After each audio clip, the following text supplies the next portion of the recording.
Posted this loaf on shout out to Melt and Pour. And this was my first time using the fondant mat in my mold, and a lot of people were asking, you know, how did I do it. So I just wanted to show you guys the mat that I use. This is the Wilton fondant mat. I think it was Grapevines is the name of it. It's the green one.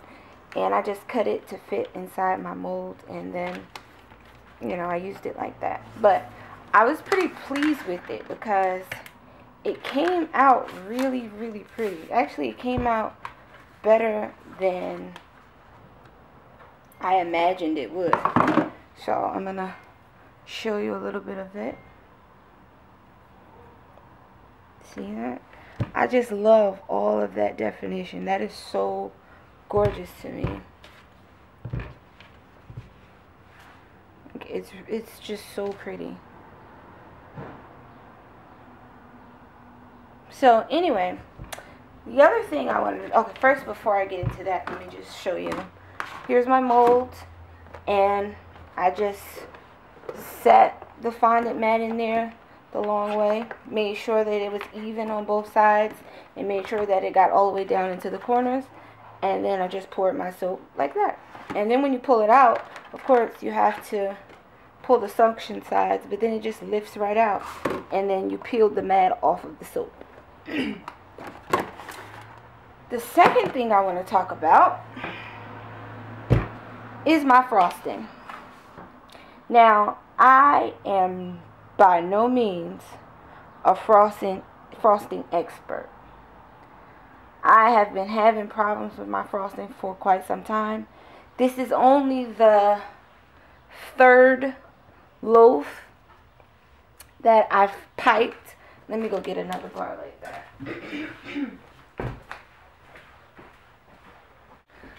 Like I said, this is only the third loaf that I've piped. I've made 2 of these special loaves for a friend of mine. One has glitter on the top. The other one has black mica on the top. They were a special order. Now, I piped. These were the first 2 I've ever piped. As you can see, they're Chanel inspired. They're not fragrance with Chanel. They just have the logo at the top for fashion purposes, because my friend hosts a fashion event once a month, and she wanted something to put in the grab bag. These are just leftover pieces that I have. I want to talk about the different frostings. This frosting was excuse me, I'm coming down with a little cold. This frosting was the 4 ounces of Melt and Pour, body whip, and liquid soap. I like this frosting because it's pretty firm. However, it's set up really, really, really fast, and it almost became kind of hard to work with. So I had to keep reheating it. Now, I know when doing frosting, it does set up pretty quick, and you will have to reheat it before you can pipe your whole loaf, especially when you're using Melt and Pour and not pure meringue powder or some of the other recipes. But when you're using the Melt and Pour, it does tend to reharden really quickly, and you have to reheat and reheat. So that was that one. This one, I used a different recipe. It was 4 ounces of Melt and Pour, liquid soap. I believe it was 1/3 cup of liquid soap, and glycerin, and I believe that was it. I like this one because it was easier to work with, and it was easier to pipe. However, I don't know if it's because maybe I used too much hand soap or too much glycerin or what have you, but it took longer for this one to be completely dry. Like, I cut this, I mean, I made this one about, I want to say 3 days ago. No, actually, no, it's been longer than that. But I cut them 3 days ago. And when I cut it, it still wasn't hard. It's just now, 3 days later, getting really, really firm.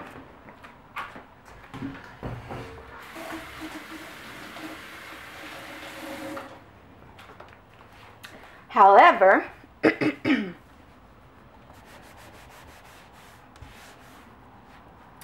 I made this bar yesterday. I made this loaf yesterday. And it's just regular oatmeal milk and honey. There's the white is a goat milk base that has colloidal oatmeal mixed in. This honey base is a honey base right here. The color I use for this is light gold mica and bronze copper mica.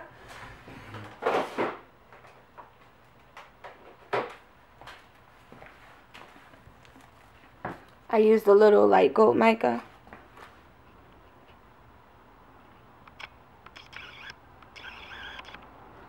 Light gold mica and lip safe copper mica. I mixed them together and it gave me those colors. Also, I took a little bit of the leftover goat milk base and I kind of marbled it inside, only because I had some left and I didn't want to throw it away. I used the melt and pour, and let me see if I can. I use the melt and pour over bubble wrap to get my little honeycombs on the top. And then, of course, I just, I piped it. But the recipe that I used for this piping was 4 ounces of melt and pour, 1/3 cup of liquid soap, 2 to 3 teaspoons of a meringue powder, and also 1 teaspoon of cream of tartar. Not a lot of cream of tartar, just a little bit. I don't even know if it was a full 1 teaspoon, but just enough. And so far, I'm loving this recipe. Like I said, I just made it yesterday, and as you can see, it's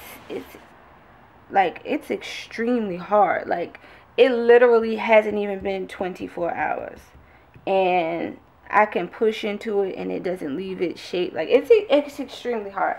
So until I find a better recipe, because I know that the meringue powder is very expensive, but until I find a better recipe, I think that's the one that I'm gonna stick with, because so far so good. And like I said, whenever you're piping, of course you're gonna have to reheat sometimes. But I was able to get more done before I needed to reheat, because it took on the consistency of as if I was doing regular frosting. So that's what I loved about that. So I just wanted to talk to you about that briefly, and now we're going to cut. So I'm ready to cut. This is my first time using this miter box. I hope I know what I'm doing.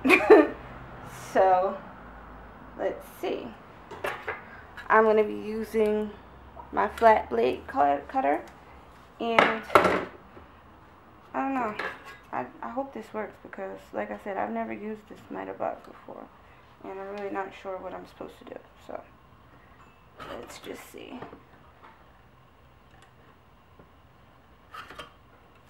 Cut off that part. So I guess we just push it in here and cut. Oh, that's a hard bar. Oh, Jesus. That oatmeal made this bar extremely hard. Let's see it. Oh, that's really pretty. I'm happy with that. Can you see it? Let me see. See how pretty? Oh, I'm really excited about that one. That came out really, really nice.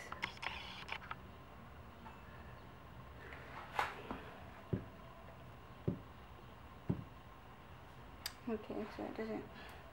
I hate those in bars sometimes. They don't sit up properly. This miter box is kind of cool.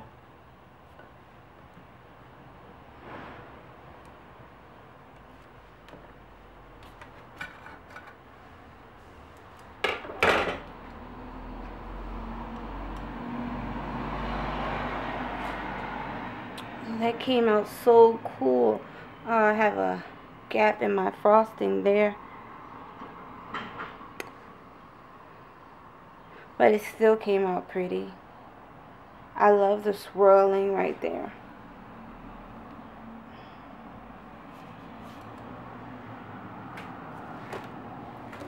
I don't know how you guys do this miter box thing. My cuts are still coming out kind of crooked. I don't know what that's about. Am I supposed to hold it while I'm cutting or something? I don't know what's going on. Maybe I'm doing something wrong.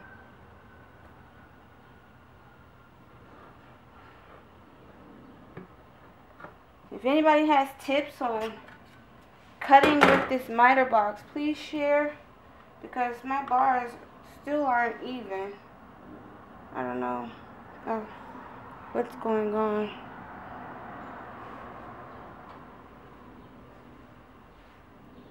But they came out really, really pretty. Alright, I'm going to turn this around and cut the other side.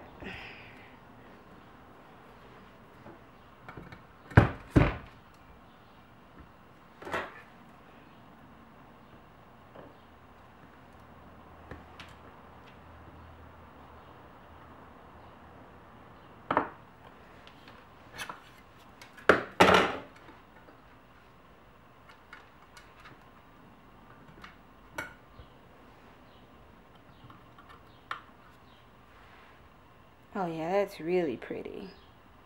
I'm really happy with that. It looks like food.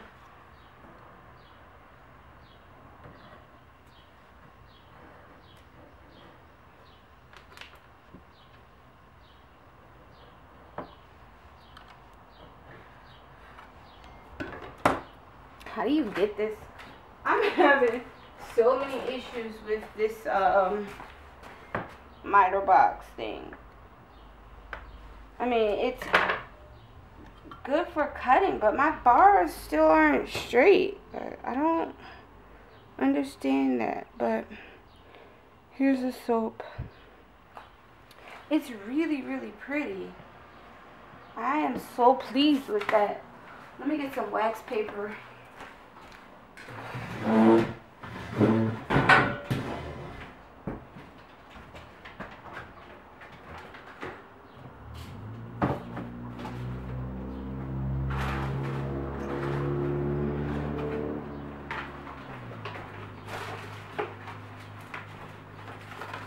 You guys have any ideas on what we should name it? I don't know.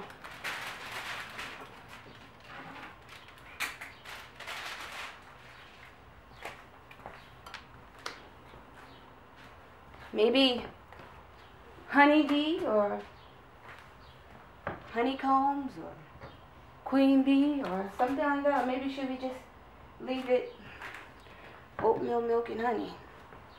Oh my gosh, it smells good. I don't know if I commented on the fragrance, but the fragrance is Bramble berries, oatmeal milk and honey, but also I mixed in, oh no, I messed that one up. I mixed in, that's cool. I'll just use that as one of my sample bars. You see? I cut it too close. My honeycomb fell out. Aww. I might be able to put it back in. But, yeah, so the fragrance is Bramble berries, oatmeal milk and honey. I also mixed in some baby powder fragrance that I had from Hobby Lobby.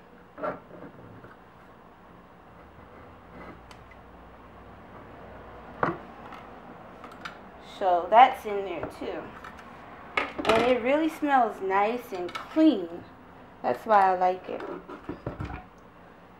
So yeah, I am really having a go with this miter box. I don't know. So I'm gonna cut the rest of these freehand, because that miter box is really not working for me.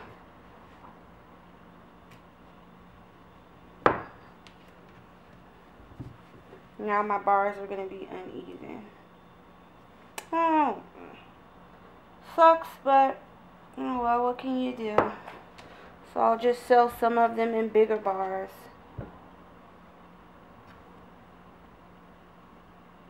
They still came out really, really pretty though. Look at that. It's gorgeous, right? I don't know, I gotta get the hang of this miter box thing. I don't know what that's about. So, I'll keep working on that. But I am pleased with the results. And look, I got a nice big chunk of a sample bar, or I can cut it in half and use it myself. Because it smells gorgeous. It smells really, really fresh and clean. You know, this would be a good scent, the oatmeal milk and honey mixed with the baby powder for a baby. Like if you do bridal shower favors, or even if you make products for kids. This is a really big bar. Oh my gosh, this one is tremendous. That's why I don't know why this happened like this. I gotta really get a hang of that miter box. I want to measure that just to see how big it is.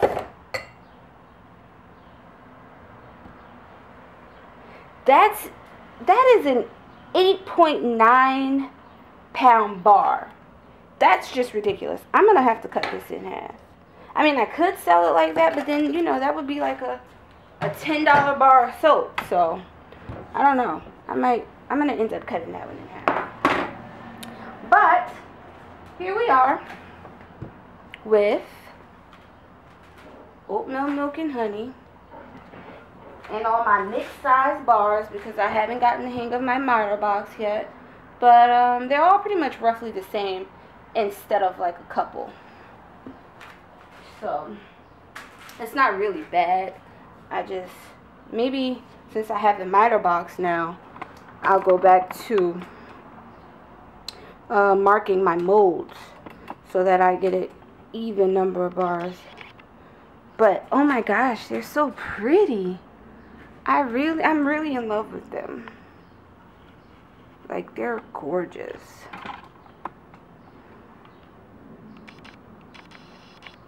I don't know if you got a chance to see the little bit of shimmer at the top, but it really is pretty. I'm so excited about it.